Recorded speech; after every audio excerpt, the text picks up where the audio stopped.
हाँ जी बच्चों, ਅੱਜ ਆਪਾਂ system of particles and rotational motion ਦੇ ਵਿੱਚ ਅਗਲਾ ਵੀਡੀਓ ਲੈਕਚਰ ਲੈ ਕੇ ਸ਼ਾਮਿਲ ਹੋਏ ਹਾਂ। ਤੋ ਅੱਜ ਦਾ ਜਿਹੜਾ ਲੈਕਚਰ ਹੈ ਬੱਚੋ ਯਾਦ ਰੱਖਿਓ, ਇਹ ਬਹੁਤ ਹੀ ਜ਼ਿਆਦਾ ਇੰਪੋਰਟੈਂਟ ਹੈ। ਪੂਰੀ ਯੂਨਿਟ ਦੇ ਵਿੱਚੋਂ ਸਭ ਤੋਂ ਜ਼ਿਆਦਾ ਇੰਪੋਰਟੈਂਟ ਤੇ ਸਭ ਤੋਂ ਵੱਧ ਯੂਜ਼ ਹੋਣ ਵਾਲਾ ਅੱਜ ਦਾ ਲੈਕਚਰ ਹੈ, ਇਸ ਲਈ ਇਸ ਨੂੰ ਧਿਆਨ ਨਾਲ ਸਮਝਿਓ। ਅੱਜ ਮੈਂ ਕਰਵਾਉਣ ਜਾ ਰਿਹਾ ਤੁਹਾਨੂੰ ਥਿਊਰਮਸ ਆਫ ਮੂਵਮੈਂਟ ਆਫ ਇਨਰਸ਼ੀਆ।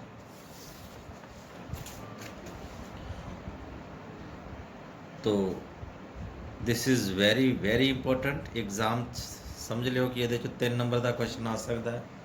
एक थ्योरम पूछ लेंगे या दोनों थ्योरम भी पूछे जा सकते, 2 नंबर का पूछा भी जा सकता। तो 2 थ्योरम्स ने थोड़े सिलेबस के theorem of parallel axis and theorem of perpendicular axis. सब तो पहला तो थ्योरम ऑफ पैरेलल एक्सिस करते हैं। तो तुसी लिखनी है, याद रखनी है दी स्टेटमेंट।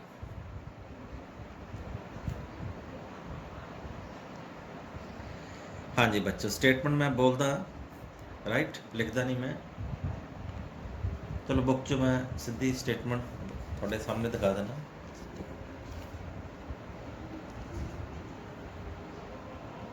उम्मीद है थानू दिख रही है। According to the theorem of parallel axis the movement of inertia of rigid body. थानू मैं दसिया मूवमेंट ऑफ इनर्शिया बारे आप जानते हैं ना। मूवमेंट ऑफ इनर्शिया की है?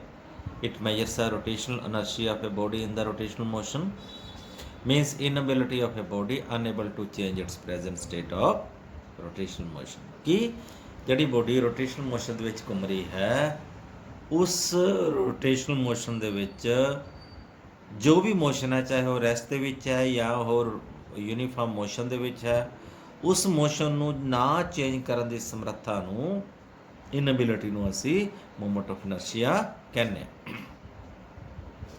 तो movement of inertia of a rigid body about any axis A B, A B कोई एक्सिस है, कोई बॉडी है, कोई भी शेप दिखाई है, इरेगुलर शेप। सी ओ दा सेंटर ऑफ मास है। We have to find the movement of inertia about an axis A B, any axis which is not passing through centre of mass is equal to the moment of inertia of a body about another axis KL passing through the center of mass। means moment of inertia about AB किदे बराबर है, equal कादे है, relation लिखिए IAB is equal to IKL। IKL क्या है? moment of inertia about any axis passing through C, center of mass of the body, in a direction parallel to AB। means ये दोनों moment of inertia की होंगे, parallel होंगे, plus product of the total mass of the body, इस body the total mass and square of the perpendicular distance between them. ये 2 parallel axis होंगे, इन्हां दे विचकार जो परपेंडिकुलर डिस्टेंस है, मतलब दोनों एक्सिस दे नाल लंब दूरी, ਉਹਦੇ स्क्वायर दे डायरेक्टली प्रोपोर्शनल होंगे। Means product of mass and square of the perpendicular distance. तो IAB is equal to IKL plus MH square. ठीक है जी। तो this is called theorem of parallel axis. इसका प्रूफ भी है छोटा जो, ठीक है। तो फटाफट प्रूफ भी कर लेने आप। Let's do that. तो स्टेटमेंट है, स्टेटमेंट मैं थानू लिखाया, मैं दोबारा बोल देना। Movement of inertia about any axis AB is equal to movement of inertia about an axis perpendicular axis KL passing through center of mass, means moment of inertia about any axis AB perpendicular to the plane lamina is equal to moment of inertia about an axis KL passing through the center of mass plus product of mass of the body and square of the perpendicular distance between the two axes। यह बच्चों statement है moment of inertia they parallel axis. हाँ जी, इसका proof भी है। तो लो फटाफट proof भी कर लिए। छोटा जहा प्रूफ है, प्रूफ नहीं पूछा जाता होंगे एग्जाम च, तो शायद सिलेबस भी नहीं है, लेकिन करवा देने थानू प्रूफ किया है। Suppose let there are n particles, a body is made up of n particles all particles have different masses, m1, m2, m3 and so on, mn, different masses ने having perpendicular distance from axis of rotation, center of mass, that is r1, r2, r3 and so on, rn. ठीक है, m1 the perpendicular distance from axis of rotation passing through center of mass is r1, m2 the perpendicular distance है r2, m3 the r3 है, mn the rn and ith particle है साढ़े कोल mi, ਉਹਦਾ perpendicular distance क्या है axis of rotation center of mass तो rn. तो moment of inertia about the center of mass we know ikl is equal to sigma of mi ri square where I is equal to 1 to n. We know this. ये अपन कर चुके हैं पहला. Moment of inertia about an axis perpendicular to the plane and passing through the center of mass is equal to sigma of mi ri square. लेकिन ਹੁਣ ਆਪਾਂ ਇਹਦੀ ਥਾਂ ਤੇ about AB पता करना. Moment of inertia about an axis passing through AB. तो मैं लिख सकता sigma of mi into ri plus h the whole square. क्योंकि हम डिस्टेंस आर आई की थां ते आर आई प्लस एच हो गया. ठीक है, ये स्केयर खोल देने where I is equal to 1 to n, A plus B का होल स्केयर खुल जाएगा. सिग्मा ऑफ एम आई ਇਹਦਾ स्केयर खोलन जा रहे हैं R I square plus H square plus 2 R I into H where I where is 1 to n. Multiply कर दो अंदर नाल दी नाल. Moment of inertia about any axis ए भी आ गया साढ़े कोल. ठीक है जी, क्या आ रहा है sigma of M I R I square plus sigma of M I H square plus sigma of M I, two constant आप बाहर लिख देने R I into H where I varies 1 to n, I varies 1 to n, I varies 1 to n.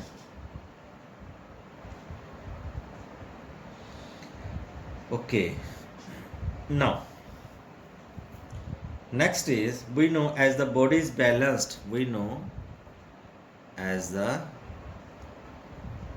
body is balanced कितने at center of mass, center of mass. ठीक है, जो body centre of मास से balanced है then moment of inertia, sum of the moment of inertia for the weight, that is mig into ri should be is equal to 0. मीनस जो भी कोई body centre of मास के around balanced है, ये जो centre of mass है मतलब इधरले पासे जो टॉर्क लगेगा वो इधरले पासे टॉर्क के बराबर होएगा. यही मोमेंट ऑफ इनर्शिया होंदा है. Moment of mass is not moment of inertia, that is moment of mass is torque.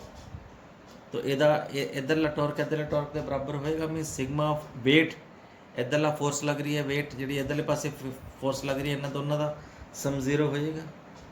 Mean sigma of M I R I must be is equal to 0 क्योंकि G cannot be equal to 0. तो M I R आई इतने 0 put कर सकते हैं. Sigma of M I R I 0 minus आ term सारी 0 हो जाएगी. तो we know sigma of M I की वैल्यू क्या होता है total mass of the body. इनू आप total mass of the body लिख सकते हैं. आ की होएगा moment of inertia, that is about K L, यही है. तो moment of inertia about A B क्या आ गया, ए तो हो गया आई के एल, ए हो गया total mass into H square, ए हो गया 0, hence proved.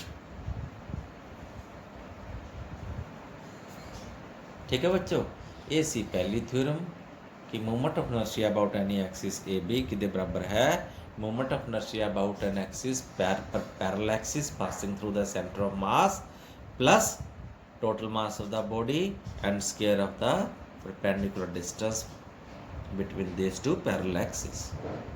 Next is moment of inertia theorem of perpendicular axis. Next अपने को थ्योरम ऑफ परपेंडिकुलर एक्सिस। हाँ जी, उसी तरह स्टेटमेंट इतने है, डायरैक्ट असी बुक चो रीड करते हैं। स्टेटमेंट तुसी लिखनी है पेपर च, क्योंकि स्टेटमेंट के मार्क्स आउणगे। स्टेट एंड डिफाइन, प्रूफ शायद नहीं पूछते, प्रूफ की नहीं लोड़ है। की है दूजी statement, theorem of perpendicular axis. According to theorem of perpendicular axis the moment of inertia about the plane lamina means sheet, two dimensional body ਨੂੰ ਅਸੀਂ लैमिना कह देने, plane lamina about any axis along Z axis. ਜਿਹੜਾ Z axis ਦੇ along ਹੈ movement of inertia, ਉਹਦੇ along movement of ਇਨਰਸ਼ੀਆ ਕਿਹਦੇ ਬਰਾਬਰ ਹੈ, is equal to the plane lamina is equal to the sum of moment of inertia of the plane lamina about any two mutually perpendicular axes OX and OY in the plane lamina। means OZ ਦੇ along moment of inertia ਕਿਹਦੇ ਬਰਾਬਰ ਹੈ, sum of the two moment of inertia OX and OY which is passing through the same lamina and any two mutually perpendicular axes। मतलब ਇਹ ਕੀ ਹੋਣੇ, mutually मतलब आपस ਦੇ ਵਿੱਚ perpendicular axes ਹੋਣਗੇ and meeting at the point where the given axis OZ passes through the lamina। means ਤਿੰਨੋਂ axis OX OY ਤੇ OZ ਇੱਕੋ ਹੀ ਪੁਆਇੰਟ ਤੋਂ ਪਾਸ ਕਰ ਰਹੇ ਨੇ। ठीक है, means moment of inertia about Z axis किदे बराबर होएगा, moment of inertia along I X plus I Y. This is what the statement says perpendicular axis. Means moment of inertia क्या है, अलोंग जेड एक्सिस जेड़ा है वो किदे बराबर है, I X plus I Y. ਇਹਦੀ स्टेटमेंट बच्चों तुसी लिखनी है इंग्लिश ਦੇ ਵਿੱਚ। Moment of inertia about O Z axis perpendicular to the plane lamina is equal to sum of the mutually perpendicular axis O X and O Y which are passing through the same point where O Z passes, या all the three mutually perpendicular axis passes. ठीक है जी, ये statement तुसी लिखनी है। तो let's prove it. हाँ जी, तो ਇਹਦਾ प्रूफ क्या है, moment of inertia about X axis पहला लिखते हैं की ਹੁੰਦਾ।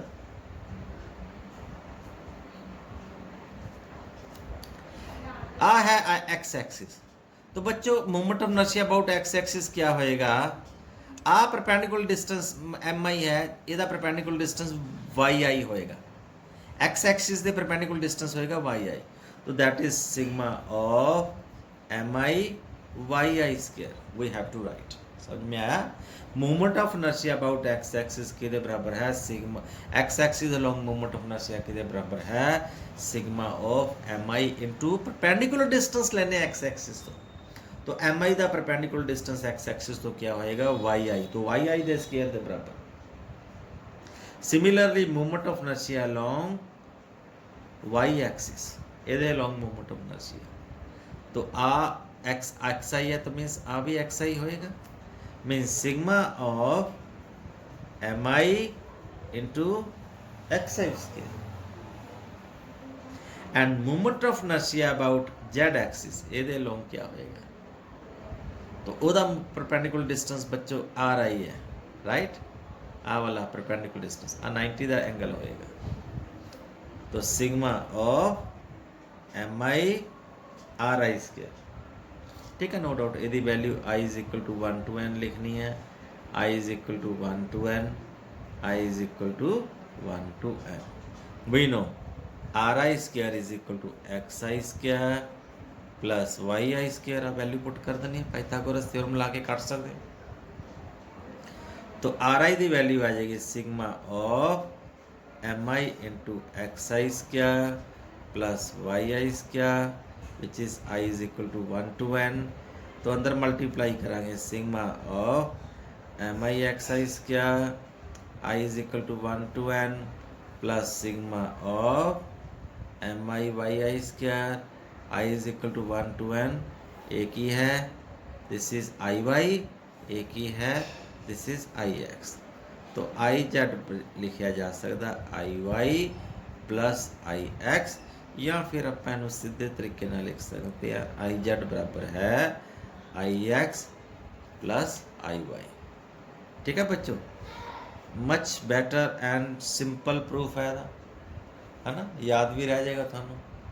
तो याद रखियो total movement of inertia about the plane lamina perpendicular axis passing through the perpendicular to the lamina is equal to movement of inertia of the two mutually perpendicular axes passing through the same lamina, but meeting point of these three mutual perpendicular axes are same. meeting point of three perpendicular axes is same, मतलब O ते तीनों ही mutually perpendicular axis pass कर रहे हैं। Okay ठीक है बच्चों, आज वास्ते बहुत है ना, thank you, have a nice day.